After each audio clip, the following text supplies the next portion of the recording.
Global aid trust ইউকের উদ্যোগে অনুষ্ঠিত হয়েছে ইসলামিক আর্ট অ্যান্ড ক্যালিগ্রাফি শীর্ষক প্রতিযোগিতা ও পুরস্কার বিতরণী। ইউকের বিভিন্ন জায়গা থেকে প্রতিযোগীরা তাদের অঙ্কিত কারুকার্য গ্লোবাল এইডের অফিসে পাঠান। তাদের পাঠানো প্রায় ২৮টি বিশিষ্ট কারুকার্যের মধ্য থেকে বিচারক মণ্ডলী প্রথম, দ্বিতীয় এবং তৃতীয় স্থানের বিজয়ীদেরকে নির্বাচিত করেন। এতে প্রথম স্থান অধিকার করেন গ্রাফিক ডিজাইনার মোহাম্মদ জান্নাত হক, দ্বিতীয় ম্যানচেস্টারের রানাজ শহীদ এবং তৃতীয় হয়েছেন গ্লাসগোর প্রতিযোগী শিল্পী জাওদাত আস-সাব্বাগ।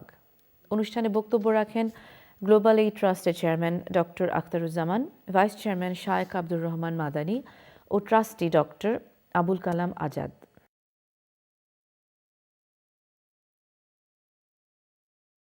এর মাধ্যমে যে ফান্ড রেজ হবে সেটা যাবে আমাদের গরিব অন্ধ যারা আছে তাদের জন্য। তাদের এই কন্ট্রিবিউশনের মাধ্যমেই অনেক গরিব দুঃখী এতিম যারা অন্ধ তারা উপকৃত হবে। গ্লোবাল এইড আত্মমানবতার সেবায় এই কাজগুলো করে যাচ্ছে এবং আর্টিস্টরা তাদের সময় দিয়েছেন, তাদের মেধা দিয়েছেন এবং এর মাধ্যমে কিন্তু তারাও জানেন যে গরিবরা উপকৃত হবে।